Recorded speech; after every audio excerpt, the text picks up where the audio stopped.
하나님 말씀 보도록 하겠습니다. 하나님 말씀은 로마서 12장 1절부터 2절까지 말씀입니다. 신약 성경 256면 로마서 12장 1절부터 2절까지 말씀입니다. 다 찾으신 줄 알고 제가 봉독해 올리겠습니다. 그러므로 형제들아, 내가 하나님의 모든 자비하심으로 너희를 권하노니 너희 몸을 하나님이 기뻐하시는 거룩한 산 제물로 드리라. 이는 너희가 드릴 영적 예배니라.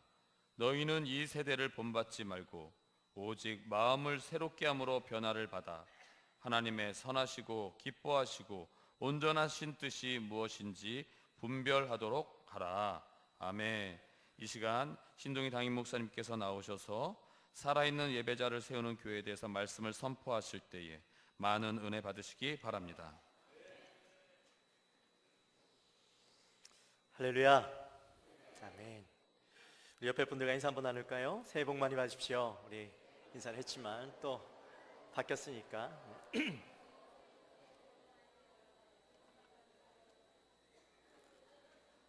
우리가 새해 인사를 아마 구정 때까지는 계속 해야 될 것 같습니다. 그렇죠? 그래도 이 새해 복 많이 받으시라는 인사가요, 되게 기분 좋은 인사죠. 그렇죠? 복 받으라는 인사 싫어하시는 분 있으십니까? 제가 소개하기 전에 광고 잠깐 하도록 하겠습니다. 오늘 오후 예배는요, 직분자 헌신 예배가 있고 또 직분자 세미나가 이번 달에 3번에 걸쳐서 이루어집니다. 특별히 이번에는 강사로 사랑의 교회에서 섬기고 계시는 강희경 전도사님께서 오셔서 말씀을 전해 주시는데요. 이 강단에 사실 전도사님, 여자 전도사님이 와서 서시는 경우가 잘 없으셨죠. 근데 특별히 우리 강희경 전도사님 같은 경우는 사랑의 교회에서 오랫동안 사역을 하셨습니다. 그래서 성도와의 관계와 또 재직들의 역할들에 대해서 참 잘 아시는 전도사님이십니다. 그래서 제가 추천을 받아서 우리 강희경 전도사님을 우리 교회에 와서 사역 재직 세미나에 강사로 초청을 했는데요. 여러분 꼭 참석하셔서 우리가 2019년도부터 새해 이렇게 교회를 섬기는 일 가운데 우리가 어떻게 섬기는 것이 옳은 것인가, 재직 세미나에 자주 해보셨겠지만 우리가 몰라서 못하는 것 아닙니다.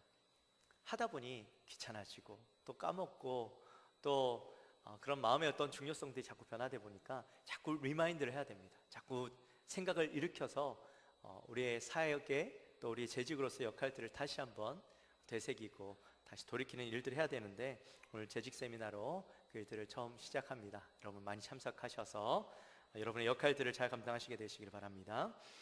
그리고 다음 주 주일 오후 예배는요, 우리 남부시찰 직분자 세미나가 있습니다.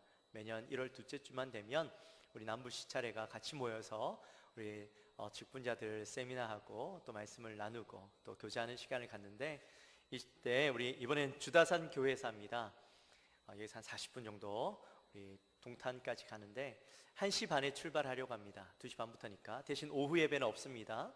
오후 예배 없다고 집에 가시지 마시고 많이들 참석하셔서, 교회에서 1시 반 출발이시니까 많이들 참석해 주시기 바랍니다. 그리고 15일부터 26일까지 신년 대축복 신방이 있는데, 이번에는 특별히 개인적으로도 하십시오. 개인적으로도 하시고 사업체로도 하시고 또 사랑방별로도 하십시오. 내 개인적으로 하는 건 좀 부담스럽다 하시는 분들은 사랑방별로 하셔서, 특별히 이번에 제가 담임되고 나서 처음 하는 신방이 있기 때문에 여러분들의 상황과 처지를 좀 더 가까이에서 보고 또 대화도 나눌 수 있는 시간을 가지려고 하니까 꼭 이 기간 안에만 해야 되는 건 아닙니다. 여러분들이 사랑방 환경과 처지에 맞춰서 우린 조금 늦더라도 이때 했으면 좋겠습니다라고 하시면 저희들이 스케줄 맞출 테니까 여러분 우리 교육자들에게 또는 총무 우리 권사님들에게 말씀하셔서 꼭 신청해 주시고, 사랑방별로는 반드시 하는 겁니다. 나 개인으로 했으니까 사랑방 안 할래가 아니라 사랑방별로 꼭 하시는 거니까 기억해 주시고 신청해 주시기 바랍니다. 그리고 신년 기도 제목 또 제출해 주시기 바랍니다. 우리 송구영 신예배 때 다 나눠드렸지만 제출하지 못하신 분들은 이번 달까지 기회를 드립니다. 그래서 제출하셔서 우리가 교육자들이 1년 동안 그 책자를 만들어서 여러분들의 기도 제목을 가지고 함께 기도합니다. 그러니까 다들 반드시 적어주셔서 여러분의 기도가 빠지지 않도록 그렇게 해 주시기 바랍니다. 또 이 시간에는 우리 이승호 목사님 가정 앞으로 나오십시오. 우리 새롭게 또 부교육자님께서 오셨습니다. 그동안 우리 윤 목사님 혼자서 고생하셨는데 그래도 드디어 오셨습니다.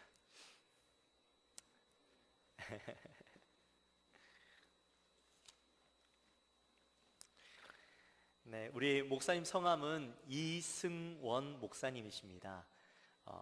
이전에는 그 남양주에서 사역을 하시다가 이제 저에게로 오시게 됐고, 우리 사모님 성함은 고양순 사모님이시고요. 우리 첫째 딸은 이예나입니다. 이제 중학교 올라갑니다. 네, 그리고 우리 둘째 아들은 예준이, 이예준, 지금 7살이고요. 지금 어린이집 다니고 있습니다. 이제 내년엔 초등학교 들어가게 됩니다. 우리 이승원 목사님께서는 그동안 교육 파트를 오랫동안 해오셨습니다. 그래서 교육에 특화되신 목사님이십니다. 그래서 이번에 이제 오셔서 청년부를 맡게 되시고요. 또 일세오름을 맡게 되십니다. 그리고 다른 파트는 윤성희 목사님과 이제 나눠서 사역을 하시게 되는데, 자세한 것들은 또 이제 연락을 통해서 또 아시게 될 거고요. 우리 이승원 목사님의 장점이라면 볼링 선수셨습니다. 전공이 볼링입니다. 그래서 혹시 볼링 좋아하시면 이승원 목사님과 함께 모시고 또 볼링 치러 가셔도 좋을 것 같습니다. 그리고 또 하나 재밌는 점은 우리 윤성희 목사님하고 신학교 동기세요. 뭐 그렇게 알고 한 건 아닌데, 우리 목사님 또 보니까 그렇게 동기셔서 또 함께 사역을 하게 되었습니다. 그래서 두 분이서 함께 또 마음을 잘 맞춰서 또 우리 영광교회에서 사역을 저와 함께 마음을 잘 맞춰서 갈 텐데, 우리 수고하시고 또 잘 부탁한다는 의미로 우리 큰 박수로 우리 환영할까요? 네, 감사합니다. 들어가주세요.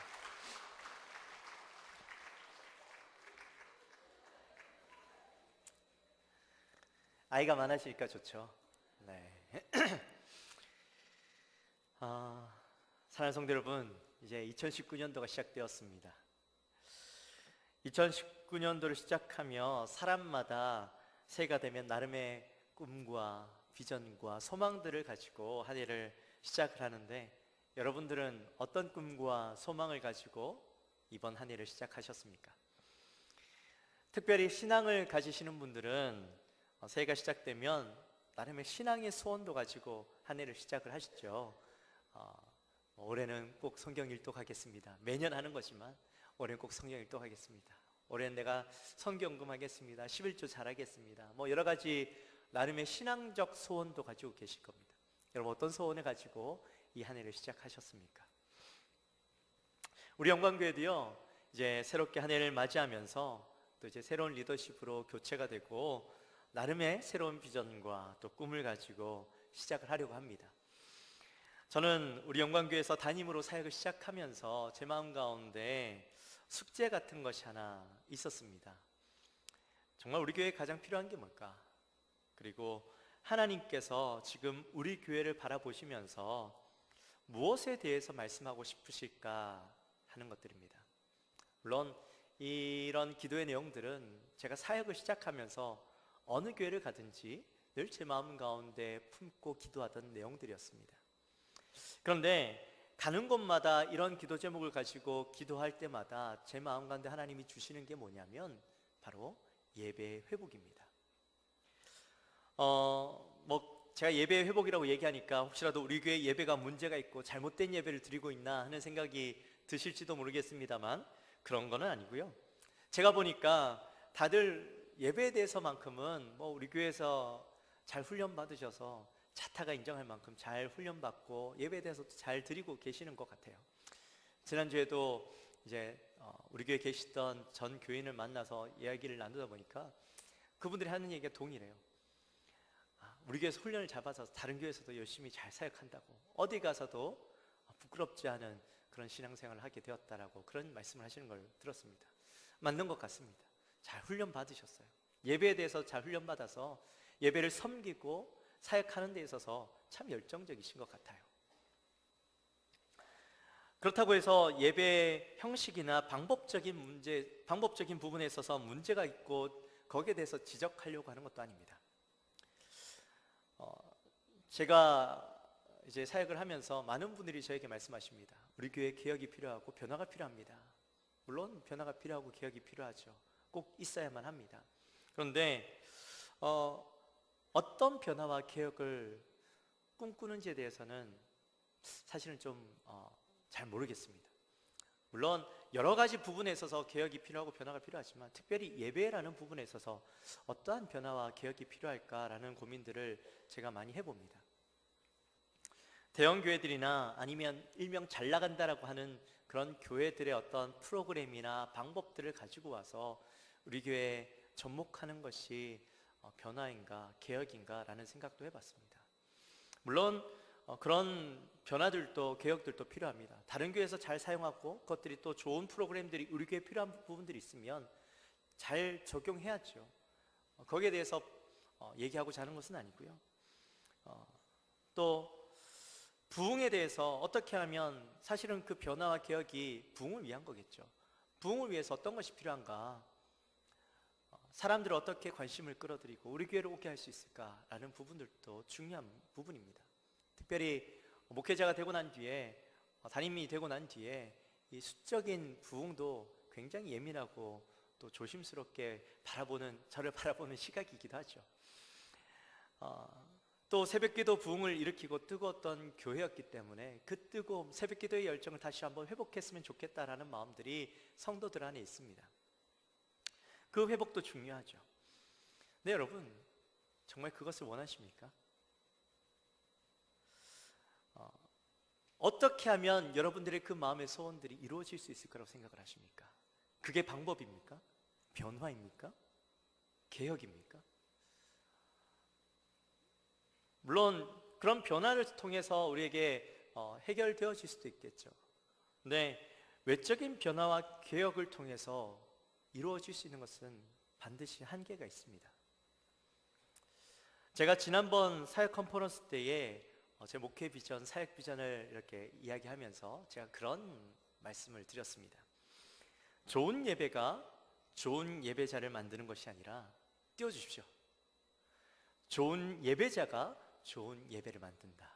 다시 한번, 좋은 예배가 좋은 예배자를 만드는 것이 아니라 좋은 예배자가 좋은 예배를 만든다. 제가 그런 말씀을 드렸습니다. 사람들은요, 좋은 예배를 통해서 내가 좋은 예배자가 되기를 바랍니다. 그런데 여러분 그거 아십니까? 이미 예배는요, 좋은 예배입니다. 어떤 형식의 문제나 순서나 제의적인 어떤 문제에 있어서 문제가 있지는 않습니다. 제가 사역을 하면서 여러 교회에서 사역을 해보고 또 여러 교회를 방문해보고 다녀보면 거기에서 예배를 들어보면 예배들은요, 다 비슷비슷합니다. 교회 특징에 따라서 어떤 순서가 들어가고 빠지고 또 어떤 것이 더 중요하고 비중이 크고 비중이 좀 작고 뭐 그런 순서가 앞뒤로 바뀌고 그런 거는 있긴 하지만 전체적인 것을 놓고 봤을 때는 예배가 아주 특별하다, 다르다라고 이야기할 수 있는 것이요, 많지는 않습니다. 뭐 교단에 따라서 다를 수가 있고요. 또 시대적인 변화를 먼저 타느냐 나중에 타느냐에 따라서 좀 보수적인 예배 아니면 진보적인 예배, 뭐 우리가 흔히 옛날에 얘기했던 이제 구도자 예배 뭐 이런 얘기 있죠. 새신자 예배, 아니면 문화들이 많이 들어가 있느냐 없느냐. 사실 예배 가운데 이미 문화로 꽉 차 있습니다.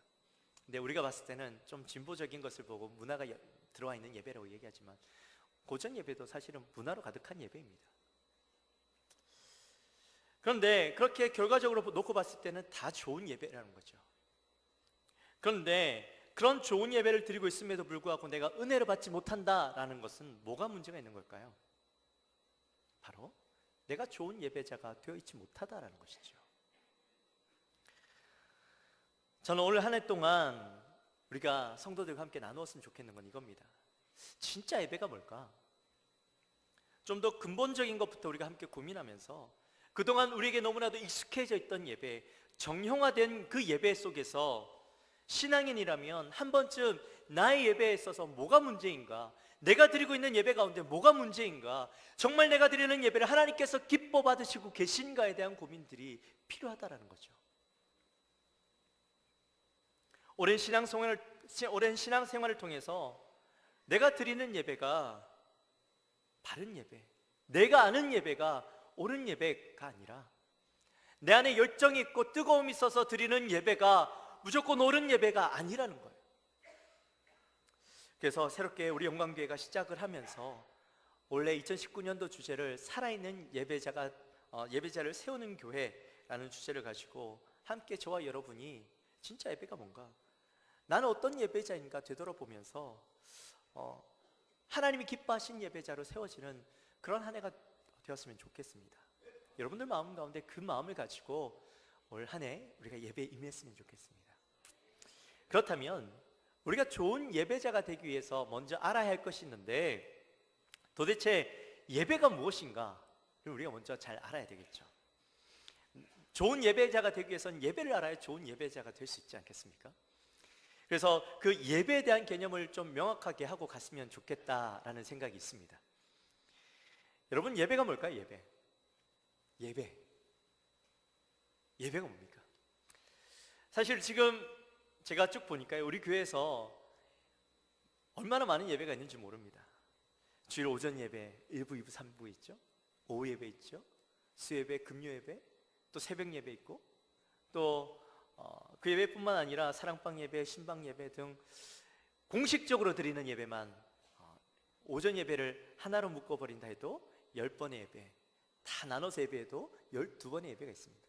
그뿐만 아니라 다른 자잘한 예배까지 다 포함하면 우리가 공식적으로 드리는 예배는 한 1년에 600번 정도, 그리고 비공식 예배, 제가 뭐 사랑방 가고 신방 가서 드리는 예배까지 합하면 거의 한 700~800번 정도의 예배를 드립니다. 많이 드리죠. 하루에 2번 이상의 예배를 드린다는 겁니다. 그런데 그렇게 많은 예배 가운데 우리가 예배에 대한 개념이 제대로 서 있지 않으면 그 600번의 예배가요, 헛된 예배가 될 수 있다는 것이죠. 가짜 예배가 될 수 있다는 겁니다. 현재 우리나라의 예배학 대표주자라고 이야기할 수 있는 분이 계신데 바로 주승준 교수님이십니다. 지금은 인천에 있는 주한 장로교회에서 담임으로 섬기시고 계시는 목사님인데, 우리나라에서 예배학 하면 이분이 쓴 책이 굉장히 많으시고 대표주자라고 할 수 있습니다. 비록 우리 교단은 아니지만 장신 쪽 교수님이시긴 하지만 대표주자라고 할 수 있는 분입니다. 그런데 그분이 예배에 대한 책들 속에 이제 말씀을 준비하면서 많은 책들을 봤는데, 그분이 쓰신 책이 제 눈에 들어왔습니다. 그분이 예배에 대해서 설명하면서 예배가 무엇이다라고 이야기하기 전에 우리가 먼저 고민해 봐야 될 것이 있는데, 그게 뭐냐면 우리 예배를 먼저 진단해 봐야 된다는 것이죠. 내가 진짜 올바른 예배를 드리고 있는가, 내가 드리고 있는 예배 가운데 혹시라도 잘못된 게 없나 한번 진단 먼저 해보자라는 거예요. 그래서 오늘 제가 설교 가운데 그 주승준 교수님께서 말씀하신 5가지 잘못된 예배를 우리가 함께 나누면서 그 말씀 속에서, 그 잘못된 예배 속에서 나의 모습은 없는지 한번 되새겨보고 우리 스스로를 진단하는 시간들을 좀 먼저 가져봤으면 좋겠습니다. 교수님께서 말씀하신 헛된 예배 가운데 첫 번째가 뭐냐면, 그리스도를 통해 베푸신 구원의 은총에 대한 감격과 감사가 실종된 예배는 헛된 예배라는 거예요. 우리가 가진 예배에 대한 오해 중에 하나가 뭐냐면, 우리가 먼저 하나님을 찾아와서 드리는 행위다라는 거예요. 내가 먼저 하나님을 찾아왔고, 내가 하나님을 예배드리기 위해서 나오고, 내가 신앙생활을 이어나가고 있다는 거예요. 내가 신앙생활을 하고 있다는 거예요. 여러분 정말 그럴까요? 여러분이 정말 신앙생활을 하고 계십니까? 여러분이 먼저 주님을 찾아오셨습니까? 여러분이 예배를 드리러 오셨습니까? 성경 말씀에 보니까 뭐라고 적혀 있냐면 아니라고 적혀 있습니다. 성경은 그렇지 않다라고 우리에게 말씀하고 있어요. 요한복음 4장에 보면 우물가의 여인과 예수님이 만나시는 장면이 나오죠. 근데 그 장면에서 예수님과 우물가의 여인 중에 누가 먼저 찾아갑니까? 어려운 질문이죠. 예수님 누가 먼저 서로를 찾아갈까요? 제가 예수님이니까 이런 질문을 했겠죠. 예수님 먼저 찾아가셨어요. 그 여인에게 찾아가셔서 뭐라고 말씀하십니까? 내게 물 좀 달라 라고 말씀하시죠. 사실은요, 유대인들은 사마리아인들을 상종하지 않았습니다. 인간 취급도 하지 않았습니다. 그들과 대화하지도 않았습니다. 그런데 유대인인 예수님께서 사마리아 여인을 찾아가서 먼저 대화를 거시는 거예요. 있을 수 없는 일이죠. 그런데 그 여인에게 찾아가서 그 여인의 이야기를 하시는 거예요. 너에게 남편 5인데 다 아니다. 지금 있는 네 남편도, 네 옆에 있는 여자도 네 남편이 아니다라고 얘기하시는 거예요. 그러면서 그 여인의 어떤 삶과 아픔을 이야기하시면서 그를 만지시고 위로해 주시고 그를 구원해 주시는 거예요. 이 말씀을 보면 결국에는 죄인에게 누가 먼저 다가가셔요? 예수님께서 먼저 다가가시죠. 예수님께서 그를 다가가셔서 만나주시고 하나님의 은혜와 사랑을 허락해 주시고 구원해 주시는 하나님의 사랑을 그가 느끼고 깨닫잖아요. 그리고 난 뒤에 어떡합니까? 이 여인이요, 거기에 대해서 반응하죠. 그가 감사하고 감격하여서 하나님 앞에, 예수님 앞에 절하고 그를 찬양하죠. 근데 여러분, 이게 바로 예배라는 거예요. 근데 우리 예배를 보면 그러한 주님이 우리를 먼저 찾아오시고 우리에 대해서 만나주시는 그 기쁨과 감격이 우리 예배 가운데 있어야 되는데, 사실은 그 어떤 주님이 우리를 만나주시는 것은 있지만 우리의 마음 가운데 감격이 없고 너무나도 익숙하고 쉽게 드리는 예배라는 거예요. 당연하게 그냥 교회 와서 드리는 예배, 그냥 주일이 되면 그냥 성경책 들고 아무런 생각 없이 오는 그런 예배를 우리는 드리고 있다는 거예요. 또 우리가 예배는, 잘못된 예배가 어떤 예배냐면 하나님께 뭔가 얻기 위해서 드리는 예배라는 거죠. 어쩌면 우리의 모든 사람들의 마음 가운데 이 마음이 있는 것 같아요. 여러분, 오늘 이 예배를 올 때 어떤 마음으로 오셨습니까? 은혜를 받으러 오셨습니까? 말씀 속에서 내 속에 어떤 변화가 일어날 것을 기대하고 어떤 내가 받기 위해서 오셨습니까? 삶의 지표가 되는 말씀을 얻기 위해서 오셨습니까? 우리가 기도할 때 기도 제목을 하나님 앞에 내어놓으면서 숙제처럼 던져놓으면서 하나님, 이 기도의 제목들을 들어주세요, 이루어주세요 바라고 원하는 마음으로 오셨습니까? 여러분, 이곳에 올 때에 복받기 원하는 마음으로 오셨습니까? 어때요? 다 우리가 얻기 위하고 받기 원하는 마음들로 지금 이루어지고 있잖아요. 여러분, 혹시 그 마음들이 여러분 마음 가운데 있지 않으십니까? 근데 예배는 받는 것이 아니라 드리는 것이라는 거죠. 존 메가더 목사님이요, 참된 예배라는 책 가운데 이렇게 말씀하셨습니다. 예배는 본질적으로 드리는 것이다. 그리스도인으로서 주일에 함께 모이는 이유는 하나님께 영광을 올려드리려고 오는 것이다. 예컨대 축복받기 위해서 교회에 나가 예배를 드린다면 그것은 동기부터 잘못된 것이다. 예배는 하나님께 자신을 드리려는 타는 열망이며 그것은 우리 자신과 마음의 태도와 우리의 소유를 드리는 것까지 포함한다. 여러분, 예배는요, 드리는 거래요. 받으려고 한다면 그것은 잘못된 거래요. 사실 예배를 하나님께 드리는 것을 우리가 몰라서는 아니죠. 이미 알고 있습니다. 잘 알고 있습니다. 그런데 그렇게 하나님께 드리는 것임을 알매도 불구하고 우리는 이 예배에 나올 때 받는 것에 더 초점을 맞추고 살아간다는 것이죠. 받는 것을 기대하며 나온다는 것입니다. 예배의 주인인 내가 되어져서, 하나님이 아니라 내가 주인이 되어져서 그 예배를 받기 원하고 얻기 원하고 누리기 원하는 마음으로 나왔다는 것이죠.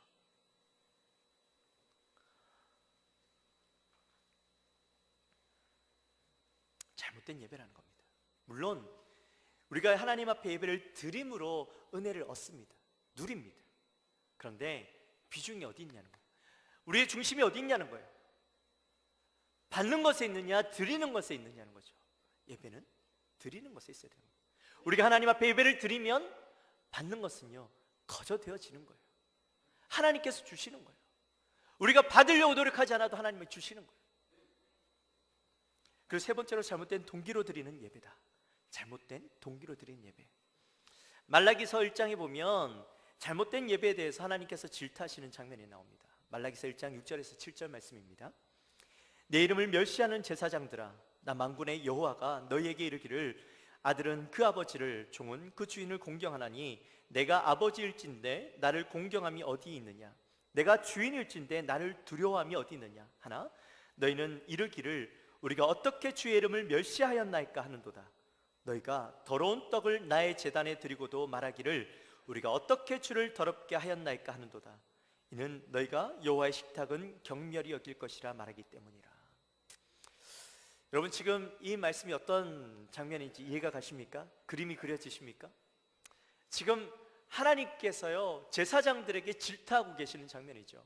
그들의 행위를 보시고 지금 하나님께서의 마음이 굉장히 상하셨어요. 이스라엘 제사장들과 이스라엘 백성들이 하나님을 공경하지 않고 예배를 드리는데, 공경하지 않고 하나님을 두려워하지 않고 예배를 하고 있다는 거예요. 그들이 제사를 드리는데 잘못된 제물로 제사를 드리고 있는 거예요. 하나님 앞에 제사를 드릴 때는 깨끗하고 순전한 양이나 온전한 것을 하나님 앞에 드려야 되는데, 그것이 아니라 흠이 있고 장애가 있고 문제가 있고 더럽고 결코 하나님 앞에 드릴 수 없는 그런 것들을 지금 제사의 제물로 드리고 있었다는 거예요. 그런데 그 제물을 어떻게 이렇게 드릴 수 있었느냐? 제사장들과 그 성전 안에서 물건 파는 사람들이 결탁해서 그런 잘못된 제물을 자기네들끼리 이것만 받겠다라고 약속하고 온전한 제물을 가지고 왔음에도 불구하고 이건 안 돼, 너 저기 가서 저 사람들에게 우리가 허락한 것이니까 저걸 가지고 와서 사서 예배를 드려, 그렇게 해서 예배를 드리고 있었다라는 거예요. 여러분, 예수님께서 성전 청소하시는 장면 기억하시죠? 예수님께서 성전에 가셔서 물건 파는 사람들을 다 내어쫓으십니다. 왜 그렇게 하셨을까요? 말라기서에 있던 그런 잘못된 그런 전통들이 수백 년 동안 이어져서 예수님 계시는 그때까지 잘못된 예배가 계속 드려지고 있었다는 거예요. 제사장들이 그저 결탁하여서, 상인들과 결탁하여서 계속적으로 그렇게 암묵적으로 잘못된 예배를 드리고 있으니 예수님께서 그 성전을 치신 거예요. 부패한 제사장들, 성전 안에 더럽고 하나님 앞에 온전한 예배가 아니라 그저 제사의 형식과 행위만 남아있는 예배를 드리고 있었다라는 거죠. 여러분, 우리가 그런 잘못된 부패한 예배를 드리고 있지 않아서 우리 예배가 잘못되지 않았다는 게 아니에요. 우리 예배 가운데 형식만 남아있고 행위만 남아있으면 그건 하나님께서 기뻐받지 않으신다라는 것을 말씀하고 있는 거예요. 여러분, 결국에 10절에서는요, 만군의 여호와가 이르노라, 너희가 내 제단 위에 헛되이 불사르지 못하게 하기 위하여 너희 중에 성전문을 닫을 자가 있었으면 좋겠도다. 내가 너희를 기뻐하지 아니하며 너희가 손으로 드리는 것을 받지 아니하리라. 이렇게 말씀하고 계시는 거예요. 하나님 얼마나 그 마음이 답답하시고 힘드셨으면, 그들의 성전에서 드리는 제사를 얼마나 답답하게 느끼셨으면 누군가가 성전문을 닫았으면 좋겠다, 너희들이 예배를 드리지 않았으면 좋겠다, 내가 그 예배를 받지 않겠다라고 말씀하시는 걸까요? 여러분, 잘못된 동기와 잘못된 태도로 드리는 그 예배를 하나님께서 싫어하신다는 거예요. 여러분, 혹시 우리 예배는 어떻습니까? 우리가 예배에 나올 때 어떠한 감격과 감사의 마음도 없이 그저 이 자리에 앉아서 입술로만, 행위로만, 몸으로만 그저 이 자리에 앉아 있는 것 아닙니까? 우리의 마음 가운데 교만한 마음으로 예배를 드리고 있지는 않습니까? 하나님은요, 그런 예배를 받지 않으시겠다라고 말씀하십니다. 그리고 네 번째로는요, 두 마음으로 드리는 예배입니다. 여러분, 우리가 예배를 드릴 때 보면 예배에 집중하지 못하고 말씀을 듣다가요, 딴 생각할 때가 많죠.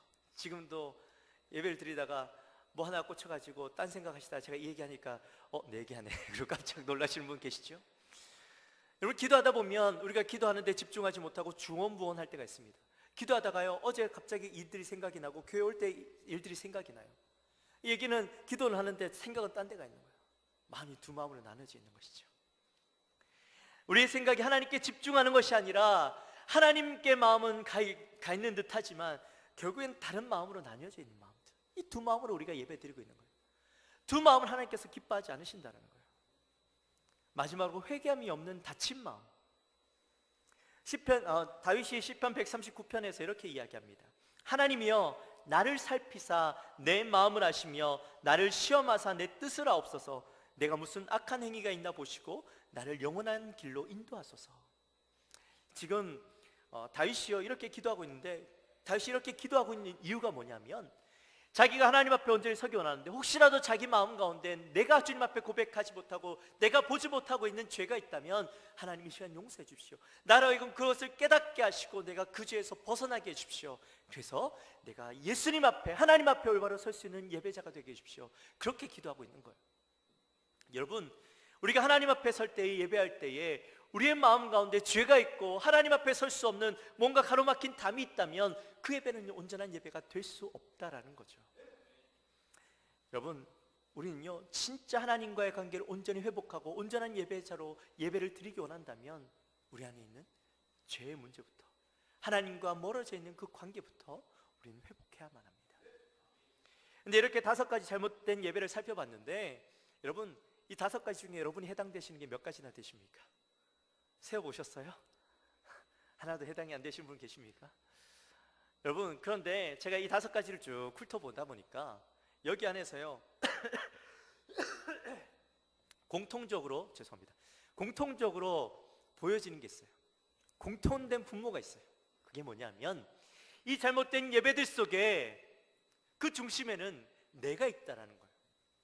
하나님이 예배의 중심에 있는 것이 아니라 내가 예배의 중심에 있다 보니까 이 예배가 잘못된 예배로 흘러가고 있었다라는 것이죠. 내가 예배의 중심에 있고 나를 위한 예배, 내가 판단하는 예배, 내가 받는 예배를 드리고 있었다라는 것입니다. 여러분, 우리가 예배 드리기 전에 잘 생각해 봐야 됩니다. 이 예배의 주인은 누구인가? 내가 누구를 위해서 예배를 드리고 있는가 하는 것을 생각해 봐야만 합니다. 자, 그렇다면 우리가 이 잘못된 예배를 나눴는데, 그렇다면 예배가 뭔가 좀 정의를 내리고 넘어갔으면 좋겠습니다. 여러분, 예배라는 것은요 헬라어로 프로스퀴네오라는 말입니다. 이 프로스퀴네오가 어디에서 왔냐면 누가복음 17장 말씀에 보면 10명의 나병 환자를 예수님께서 고치시는 장면이 나오죠. 근데 그 10명의 병고침을 받은 자 중에 9명은 병고침을 받고 떠나가 버립니다. 그리고 한 사람만 돌아오게 되죠. 사마리아 사람, 이 한 사람만 예수님께 돌아와서 발 아래 엎드려서 감사하고 하나님께 영광을 올려드리는 장면이 나옵니다. 근데 거기에 보면 엎드리다라는 말이 나오는데, 그 엎드리다라는 말이 헬라어로 프로스키네오라는 말입니다. 이 프로스키네오, 엎드리다라는 말이 결국에는 경배하다, 예배하다라는 말로 바뀌어지게 되어지는 것이죠. 우리가 지난주에 어제까지 신년 새벽기도 총진군을 4일 동안 했습니다. 굉장히 짧은 기간이죠. 근데 그 기간 동안 우리가 주제가 뭐였습니까? 지금이 그때입니다 라는 말씀을 가지고 우리가 은혜를 받았잖아요. 지금은 은혜 받을 때입니다. 지금은 성령 충만을 경험할 때입니다. 지금은 뭐예요? 회복을 경험할 때입니다. 지금은 사랑을 경험할 때입니다. 이 4가지의 이 말씀을 가지고 우리 함께 은혜를 나눴는데, 여러분은 받으니까 좋으시죠? 저는 일주일 동안 참 정신없는 한 주를 보냈습니다. 그런데 특히나 또 아이들이 아파가지고 하여튼 저도 몸도 안 좋고 막 그랬지만, 근데 일주일 동안 제가 이 말씀을 준비하면서요 제가 굉장히 은혜를 많이 받았는데, 그 말씀 속에서 제가 공통적으로 또 발견한 게 하나 있어요. 그게 뭐냐면 우리는 죄로 죽을 수밖에 없던 존재라는 것. 그런데 하나님께서 우리를 사랑하셔서 원래는 우리가 하나님과의 관계에 있어서 우리가 하나님과의 관계를 깨뜨렸잖아요. 죄로 인해서. 그 깨뜨린 관계를 누가 회복해야 되는 겁니까? 우리가 회복해야 되잖아요. 우리가 하나님 앞에 그 죄를 회개하고 하나님 앞에 나아가서 우리가 하나님, 내가 죄를 용서해 주시고 우리의 죄의 문제를 해결하고 왔으니 하나님 우리 같이 화목해요 라고 얘기해야 되는 게 맞는데, 죄를 지은 사람이, 깨트린 사람이 그렇게 해야 되는 게 맞는데, 우리가 말씀을 보니까 우리가 깨트려 놓은 그 관계를 하나님께서 기다리실 때가 찾아오셔서 자신의 독생자들을 내어주시고 그를 십자가에 죽게 하시고 그의 사랑을 우리에게 보여주심으로 우리에게 그 사랑을 확증해 주시며 우리로 하여금 뭐라고 얘기해요? 우리를 초청하시는 거예요. 그리고 내가 너를 의롭게 해주겠다, 내가 너와 화목하게 하겠다라고 말씀해 주시는 거예요. 하나님께서 우리에게 먼저 다가와 주셔서 그 관계를 회복하자라고 말씀해 주시는 겁니다. 여러분, 그 하나님의 사랑을 깨닫고 안다면 우리가 어떻게 해야 된다고 했어요? 우리가 반응해야 된다고 얘기했잖아요. 그 반응이 뭡니까? 하나님을 찬양하고 하나님을 영화롭게 하고 하나님을 경배하고 기뻐하고 즐거워하는 것이라고 얘기했잖아요. 그런데 예배가 뭐냐면 하나님께서 우리에게 보여주신 그 사랑에 반응하는 게 예배라는 거예요. 하나님께서 나에게 주신 사랑, 그 은혜 감격하여서 하나님을 기뻐하고 영화롭게 하고 찬양하고 즐거워하는 게 예배라는 거예요. 또다시 이야기하면 예배를 드리면, 진정한 예배를 드리면 우리가 은혜를 받고 성령 충만을 경험하게 되고 회복을 경험하고 사랑을 경험하게 된다는 거예요. 여러분, 우리가 예배의 순서를 보면요 더 정확하게 알 수 있습니다. 우리 예배 안에는 두 기둥이 있습니다. 한 기둥은 하나님의 은혜와 기적, 계시에 관한 기둥이 있고요. 또 하나는 그 하나님의 계시와 은혜의 기둥에 대한 반응이 있습니다. 이 두 기둥이 있는데, 예배 가운데 이 기둥이 두 가지가 온전하게 작동되면 그 예배는요 하나님께서 받으시는 예배가 되는 거예요. 하나님의 계시의 그 기둥이 어떤 게 있냐면 예배로 부름, 성경 봉독, 설교, 성례전, 축도, 이런 것들이 다 하나님의 은혜에 관계된 것이죠. 그러면 그 반응에 관계된 건 뭘까요? 우리가 임예송하고 기원하고 죄를 고백하고 기도하고 찬송하고 봉헌하는 것, 신앙 고백하는 것, 이런 것들이 우리의 반응입니다. 예배 가운데 이 두 기둥이요 온전히 작동하면 하나님께서 기뻐 받으신 예배가 되는 거예요. 그런데 만약에 이것이 조화롭게 이루어지지 않냐고 한 기둥만 살아있으면 예배는 무너지게 되어집니다.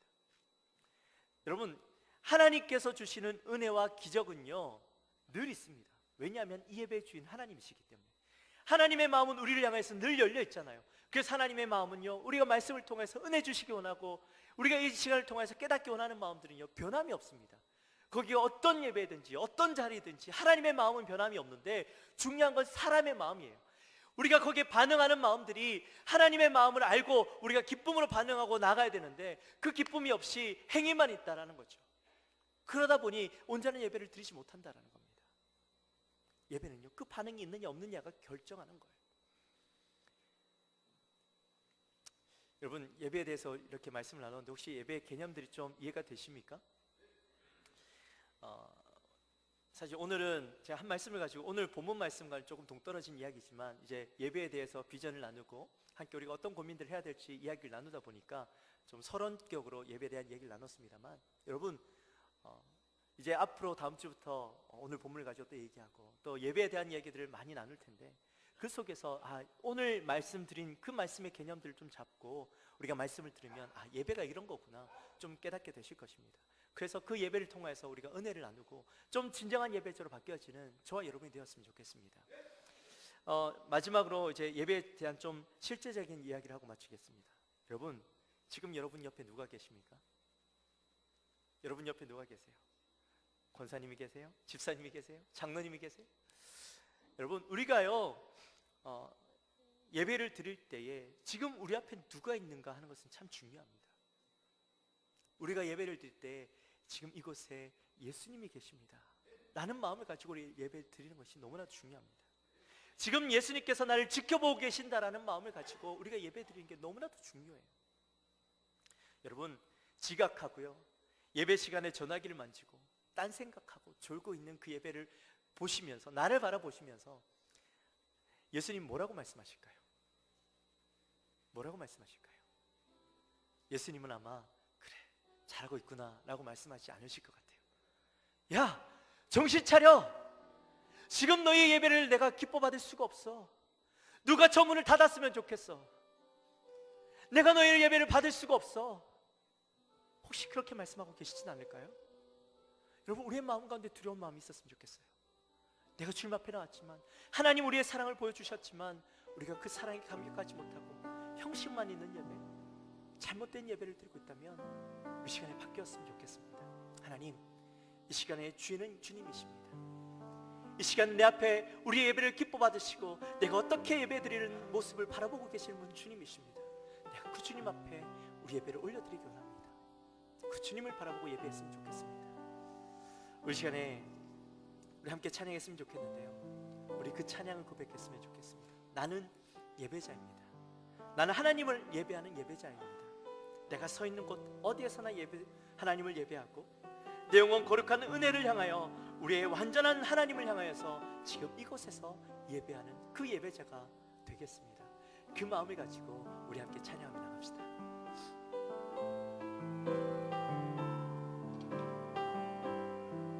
나는 하나님을 예배하는, 나는 하나님을 예배하는 예배자입니다.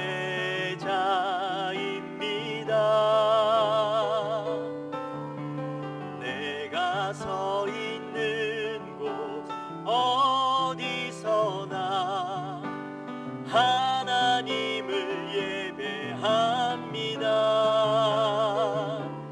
내 영혼 거룩한 은혜를 향하여 내 마음 완전한 하나님 향하여 이곳에서 바로 이 시간 하나님을 예배합니다. 우리 다시 한번 고백합시다. 나는 하나님을 예배하는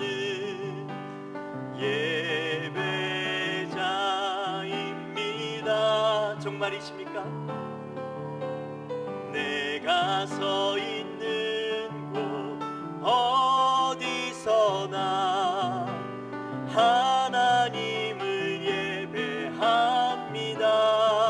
내 영혼 거룩한, 내 영혼 거룩한 은혜를 향하여 내 마음 완전한 하나님 향하여 이곳에서 바로 이 시간 하나님을 예배합니다. 내 영혼 거룩한 은혜를 향하여, 내 영혼 거룩한 은혜를 향하여 내 마음 완전한 하나님 향하여 이곳에서 바로 이 시간